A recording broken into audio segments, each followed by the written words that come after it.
I spent my professional career working in family law with high conflict co-parents. Started out working with kids, but discovered that the bang for the buck is really in working with co-parents and having, hopefully, that work trickle down to the welfare of kids. An amazing evolution, which I think that socio-culturally, legally, we haven't caught up with in this last couple of generations, from an assumption about primary custody going to moms, typically to shared custody. And that's 2006, and I would think in the last 11 years, we're looking at predominantly shared custody as the presumption. Is that good? We tend to think so when we look at the studies of what is best for kids.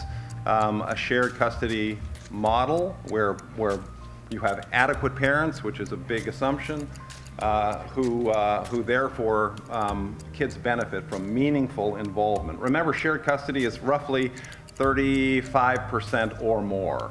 After separation and divorce, families restructure from nuclear families to binuclear families. I like to not call it a breakdown. That's kind of a negative, pejorative way of putting it. It is a transition, but it creates a structural change that creates challenges. There has to be things going on in both homes that are adequate to raise kids, and then there has to be something going on between the homes. And that's a tall order for a subset of our co-parents.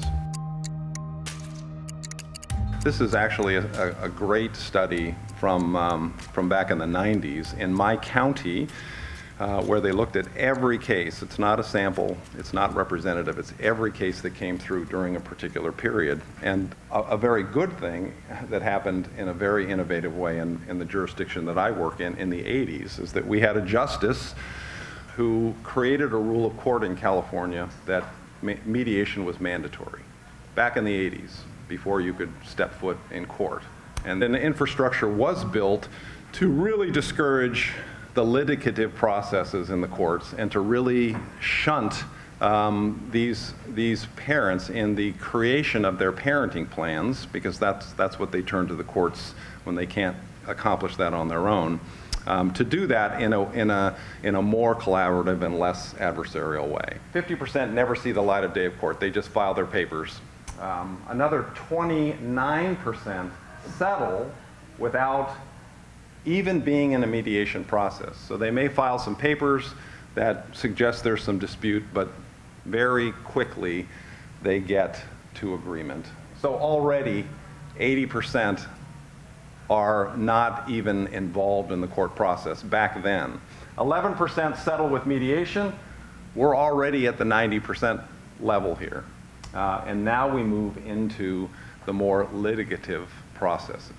Some of these cases, 5.2, went through a child custody evaluation, which is, as you probably know, a pretty adversarial process. It's pathology oriented. It's a pretty difficult process. But another 5% settled after evaluation.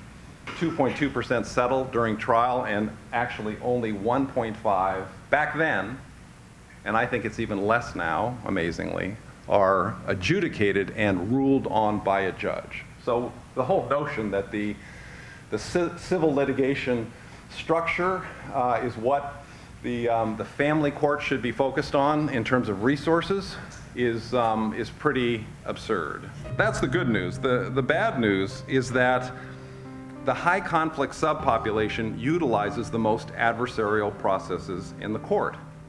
So that roughly 10% of what you'll see are high conflict co-parents are the ones who are moving up that conflict pyramid and not settling. It's just a marriage made in hell to have high conflict co-parents who are inclined to fight, moved up into more litigative processes, which also encourage conflict. This is one of my favorite cartoons. I understand it's a Category 5 divorce. This is what the family courts look like and what happens in those courts. Litigative processes do harm. They do harm to co-parents and therefore kids, and they do harm to those of us who are involved in them. Problems, I won't belabor these. The civil litigation context is just ill-suited for these kinds of situations. Petitioner, respondent. I was in a trial last week, and when they start saying petitioner, respondent, I don't even know who they are. It's like dad and mom, right? But I couldn't even keep straight. Now, who's the petitioner? Who's the respondent? Just the language and the terminology. And it's quite reductionistic. Rulings are about win, lose, who prevails. All of the language is conducive to that. When in fact, the factors that contribute to a child's adjustment post-separation are, if you get nothing else out of the slide, they're complex. They're incredibly complex. Basic problems in the court, delayed outcomes. You want a trial in Santa Clara County, you want a hearing, 6 months. I can tell you nothing's good is going to happen during those 6 months. The expense and the resources obviously are problematic. I can't tell you how, I'm a parenting coordinator, that's sort of my thing. How many situations families have literally spent tens, if not hundreds of thousands of dollars in the litigation to arrive at a parenting plan. And then, when they sign up with me to implement that plan, because they're going to need some support, they say, oh, we can't afford you. Excuse me? Error and bias in the courts because of the evidentiary processes and the biases that are part and parcel of the individuals. Access to justice issues, just like any other social institution. If you got money, you can afford better access to justice. And it's based on a model of dispute resolution, that i.e. civil litigation, that did not assume relationships endure beyond the litigation. That's a fundamental issue. Co-parenting is till death do you part. Whether your marriage obviously didn't last, your co-parenting will last. And if you have a model that assumes that there is a dissolution where the parties involved in that litigation will no longer have a partnership, then who cares whether you create carnage, in the process? Litigants don't make good co-parents. Representation and advocacy, I can be the biggest jerk or most flagrant borderline in the world, and if I just keep my mouth shut and let my very polished attorney do the talking, no one ever knows. Distrust, litigation is based on distrust. Sabotage, you don't do any good making your co-parent look good in litigation. Win and lose, when you lose, what do? You redouble your efforts in the next round to win. Chaos, we know that. If you engage in I have to get my Trump commentary in. If you engage in chronically bad behavior, then just create chaos. And it's a great sort of way to sort of distract and diffuse. And that's certainly a litigation tactic. Unilateral action. Things don't wait. Kids don't wait for decisions to be made. They need to get into camp. They need to get into school. They need to have medical care. If it's going to take you 6 months, in the name of the child, I tire after 30 years of the preface to every comment that my co-parents say being, well, it's in Johnny's best interest, blah, blah, blah. In the name of the child is very thinly veiled for in my best interest for most of these parents. And who are these folks? These parents tend to have moderate to severe personality pathology. So that's the marriage made in hell. You have people who have these vulnerabilities anyway, who are the, at least in DSM-4, they are the conflict seekers, the narcissists, the borderlines, the histrionic personalities. They want to engage in conflict. So let's turn to the problem in this context for professional roles. Attorneys, you are expected to advocate, and we know attorneys who do that incredibly well while keeping the best interests of kids in mind, but we also know the taxi drivers who will take you wherever you want to go as long as you're willing to pay the fare.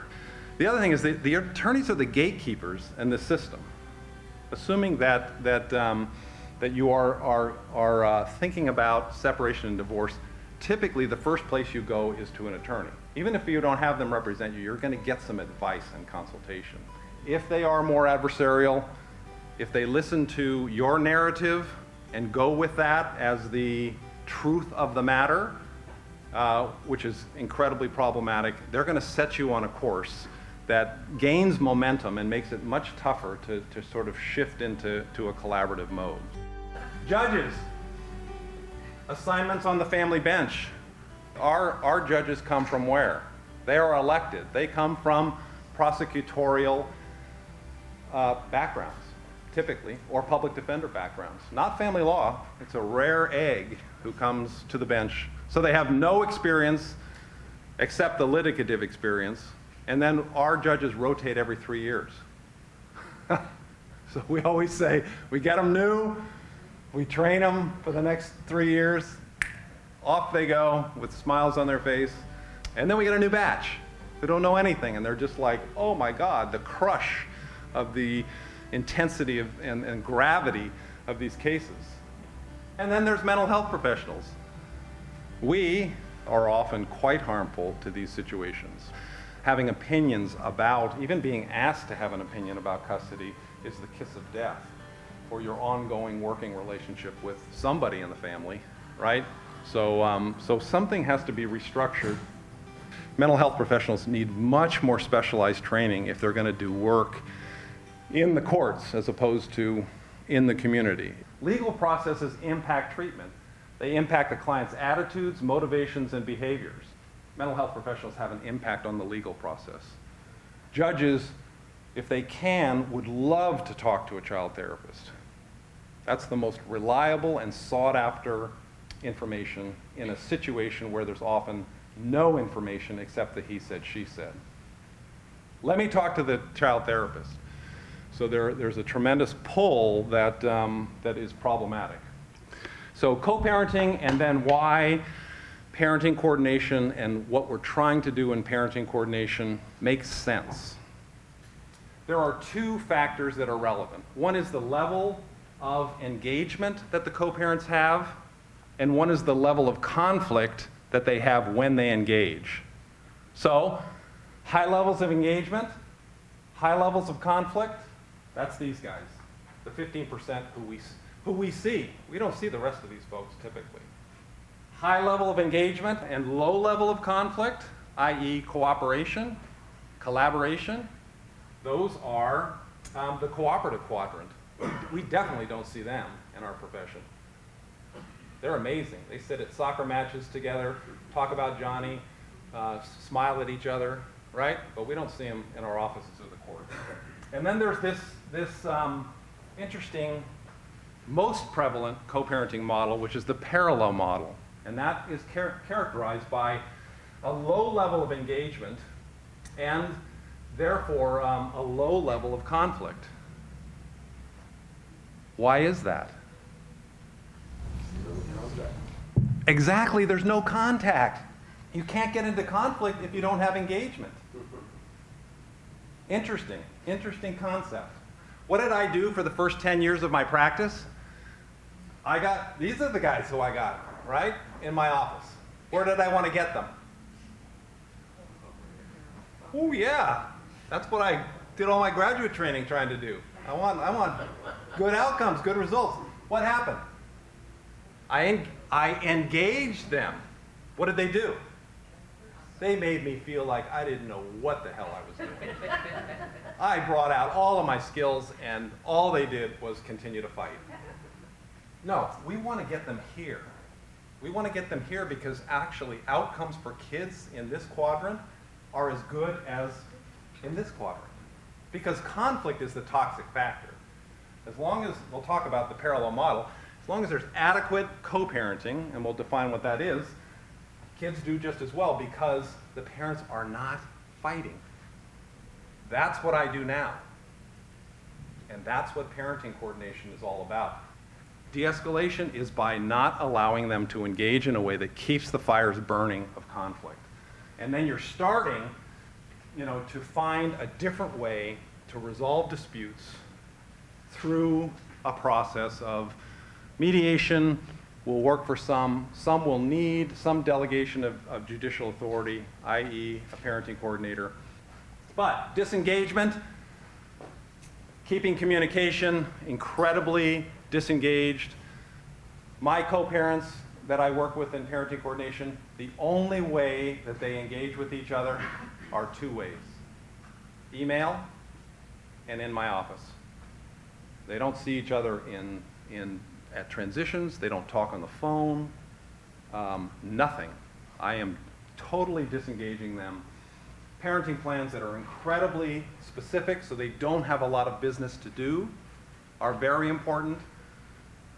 The parenting plans I use are 6 pages long, and they still find loopholes to fight. But if we find loopholes, we address them, not just in the moment as what a court will do, but for the duration. And you are the peacekeeping contingent, right?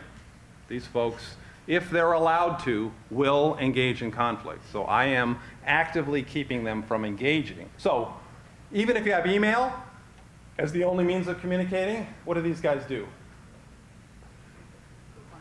They provoke. They use commentary. They're denigrating. They're abusive verbally over the internet. So there are rules for communication: respectful, businesslike, child-focused, no commentary, right? Well, some people get with the program, some people don't. If they don't, propercom.com is a service that you send your email communication to your co-parent to, and it reviews it and sanitizes it and sends it to the other co-parent. Pretty cool. It's going to work me out of business. This is just a definition of parenting coordination. The important thing is that I think for it to be effective in more difficult cases, you do need some delegation of judicial authority, either directly if the laws allow it, or indirectly by having a relationship with a judge who's going to back you up when, predictably, your authority is questioned. Reducing conflict? Absolutely, that's the toxic variable. Reducing chronic litigation? The one study early on of pre and post parenting coordination in my jurisdiction, which is kind of where it started, was 6 court appearances the year before, and 1 in 6 cases had 1 court appearance the year after. Pretty impressive in terms of at least that variable. Doesn't say what's going on, but it does. The judges love it because they don't see the Smiths coming back every other month to drive them crazy. Post-judgment implementation. Any parenting plan with an infant is going to have to grow with that infant, right? There are developmental issues. Are you going to use the courts for every step up? Hopefully not. Alternative dispute resolution should become dispute resolution. We still work in the context of a legal framework, and I think the part of what we need to be doing is shifting that around. There is a component for the legal adversarial system, but it shouldn't be the context in which everything else we're trying to shunt people. And my home, AFCC, what a great place to get sustenance, to get new information, to have a supporting family. I am president-elect, so you can hear that in my endorsement. But thank you very much.